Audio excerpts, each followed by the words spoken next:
Hoy os vengo a hablar del Castillo de los Búhos, conocida como la novela de ninjas más famosa de Japón. Es una novela histórica que nos sumerge en el Japón feudal, una época convulsa, llena de intrigas y conspiraciones, y marcada por continuas guerras y luchas internas para hacerse con el poder. Escrita por Ryotaro Shiba en 1959, recibió el premio Naoki en 1960, que es el premio literario más prestigioso de Japón. Además, ha sido adaptada varias veces al cine. Como es habitual, el primer aspecto a analizar de esta obra es su edición y su traducción, que para mí ha sido uno de los problemas a la hora de leer este libro. Esta novela ha sido editada por Quaterny, que es una editorial dedicada a la literatura japonesa y asiática. Un detalle positivo es que se incluye una pequeña introducción en la que se nos explica un poco el contexto histórico y cultural de la obra, nos explican algunos detalles de la vida del autor y también una breve explicación sobre los ninjas. También incluyen un mapa del Japón de la época y un listado de las armas que usaban los ninja y que van a ir apareciendo a lo largo de la novela. La traducción está a cargo de Ismael Funes Aguilera y Bárbara Pesqueri Sassi, y en la introducción de la novela nos indican qué criterio han seguido para hacer esta traducción o adaptación de la obra desde el japonés al español. Aquí como aclaración, cualquier traducción del japonés siempre tiene cierta dificultad tanto por el propio idioma como por la diferencia cultural que hay.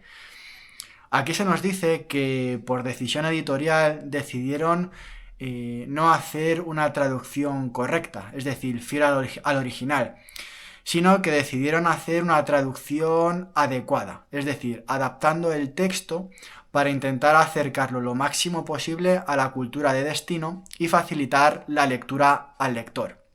Para mí esto es un error, porque creo que es el lector el que debe hacer ese esfuerzo adicional y tratar de entender y acercarse a la cultura de origen para poder comprender mejor la obra en su contexto.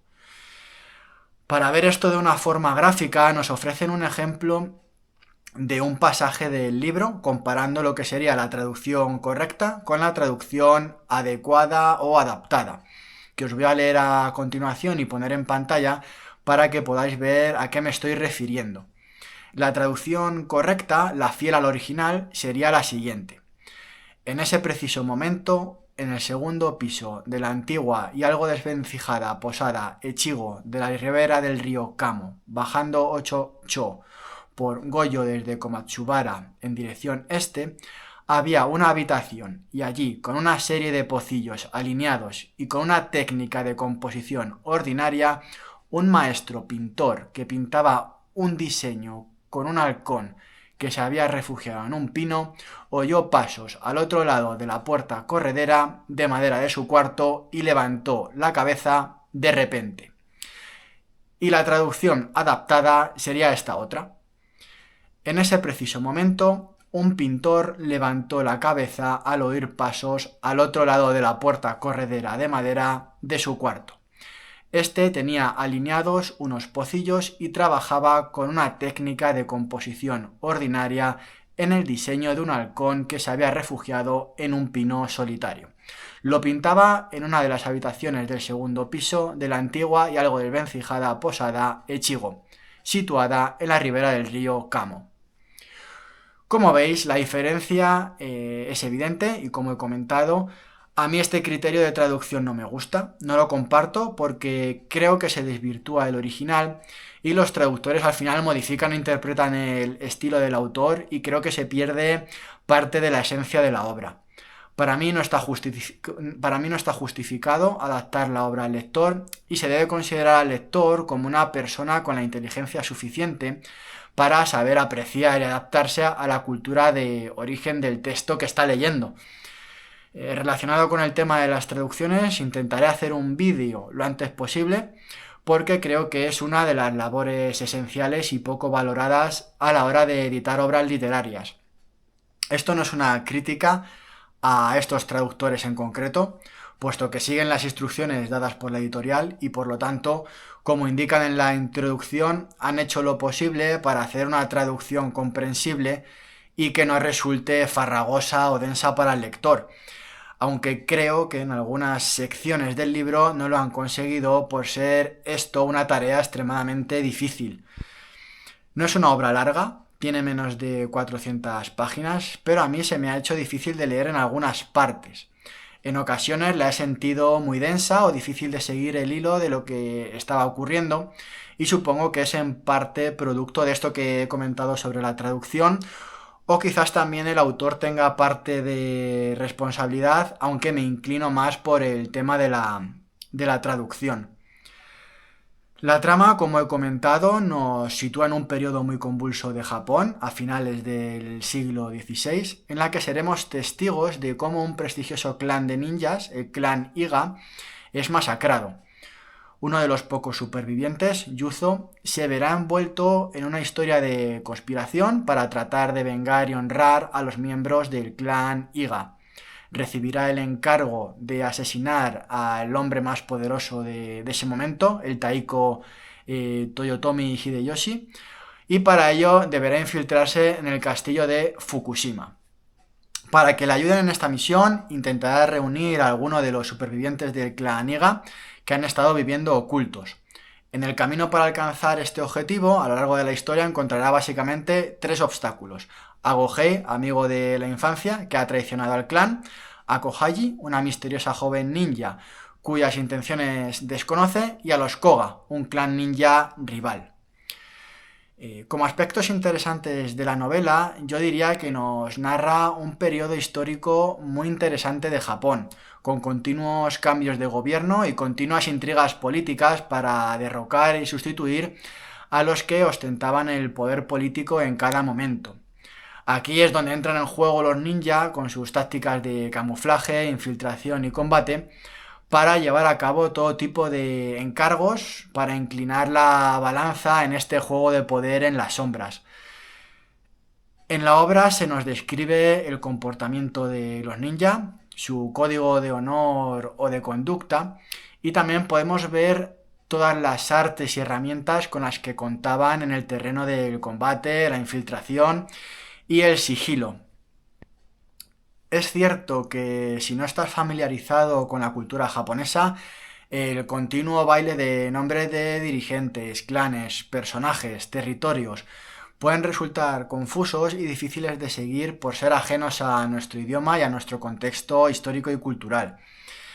Por ejemplo, a mí me encanta la cultura japonesa, pero siempre encuentro ciertas dificultades a la hora de situarme temporalmente en este tipo de historias, porque los japoneses no suelen seguir nuestro calendario para ubicar estos eventos, sino que tienen sus propios nombres para describir sus periodos históricos más relevantes, coincidiendo casi siempre con cambios de gobierno o de poder.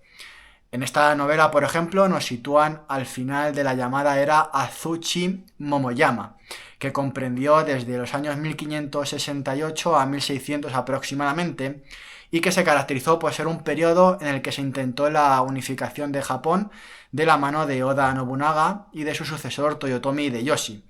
Este último es el que Yuzo, el protagonista de esta historia, debe tratar de asesinar. Algo que resulta confuso a lo largo de esta obra es que el autor va intercalando descripciones de eventos históricos junto con la trama de la novela, incluso contándote eventos pasados o futuros, entiendo que para dar contexto a la trama que te está contando, pero que a veces causa justo el efecto contrario y resulta difícil seguir el hilo de la historia en ciertos momentos. Por otro lado, algunos de los temas de la novela que más me han llamado la atención serían, primero, la importancia de la jerarquía y los roles dentro de la cultura y sociedad japonesa, que aún hoy en día está muy presente. Esto abarca todos los ámbitos de la sociedad, desde la relación amo-siervo a las relaciones familiares hombre-mujer o padres-hijos. Aquí es especialmente curioso el papel de la mujer, que siempre ocupa un lugar secundario y subordinado al hombre. debe cumplir con su deber como mujer y además se la tiene en poca consideración. Es habitual entender que la mujer no tiene la capacidad para ocuparse de cosas de gran complejidad, se las considera incluso estúpidas o tontas en comparación con los hombres. También, por ejemplo, en esta obra vamos a ver varias historias de amor o romance que quizás puedan chocar a un lector actual, pero hay que entender que esta obra se ambienta en el siglo XVI y aún hoy en día en la cultura japonesa y en muchas otras, las relaciones de pareja se conciben de forma diferente a lo que sería la cultura europea actual. En la cultura japonesa el deber es algo de suma importancia. El cumplir con lo que se espera de ti, el actuar conforme a los valores adecuados o correctos que se entienden que deben guiar tu conducta. A lo largo de la novela veremos continuamente esta lucha interna de los personajes que se cuestionan si actúan conforme a lo que se espera de un ninja o se alejan de la vía del shinobi. Algo muy interesante es que en esta obra no solo se nos trata de describir el particular modo de vida de los ninja, con su continuo juego de infiltraciones, disfraces, adaptación al entorno, etc., sino que también se nos hace ver la gran cantidad de recursos que tenían tanto a nivel de combate como de supervivencia. Eran personas muy completas en diversas materias que las hacían auténticas armas letales y unos activos muy valiosos. Vamos a ver un gran abanico de vestimentas, herramientas y de armamento que usaban en función de lo que la situación requería en cada momento. La adaptación al entorno es una de sus tácticas más preciadas. Se podían camuflar en el bosque, en el agua o disfrazarse, hacerse pasar por todo tipo de personas, por un comerciante, por un samurái, un actor de teatro, etc. Eran auténticos genios del camuflaje y dominaban artes de lo más variadas, no solo el combate o la infiltración, sino también la música, la pintura y demás. Eran individuos muy completos tanto a nivel físico como intelectual. Yo cuando pienso en los ninjas, a mí siempre me viene a la cabeza el manga de Naruto, que creo que nos acerca de un modo más desenfadado al mundo ninja y a toda la leyenda y misterio que les rodea. Por ejemplo, en el manga podemos ver que el clan Iga y el Koga están presentes en la obra y son clanes rivales. Otro de los temas presentes en la novela es cómo vivir una vida plena o una vida adecuada o con propósito. Y aquí tiene mucha influencia la filosofía budista enfocada en una vida contemplativa y de conexión con la naturaleza. Vamos a ver de forma recurrente cómo muchos personajes encuentran la paz y la tranquilidad retirándose del mundo civilizado y viviendo tranquilamente en una pequeña aldea o en una montaña, el bosque, etc., ¿no? Aunque tenga este problema con la traducción, creo que esta obra es muy interesante para acercarnos al mundo de los ninja, unos individuos misteriosos donde la realidad y la ficción se entrelazan y se confunden y alimentan su leyenda. A lo largo del libro vamos a ver cómo se organizan, cómo viven, sus códigos de conducta, su forma de actuar, de pensar, de combatir, etc., ¿no? Y de fondo tenemos la historia de un periodo bastante convulso de Japón, con muchos personajes relevantes de su historia y que nos acercarán a conocer un poco mejor la cultura y la historia japonesas. Con esto me despido, gracias por vuestro tiempo y ya sabéis, podéis dejarme en comentarios recomendaciones sobre novelas japonesas o asiáticas o de mangas también que os gusten a vosotros y nada, nos vemos en próximos vídeos. Un saludo, hasta la próxima. Adiós, adiós, adiós, adiós, adiós.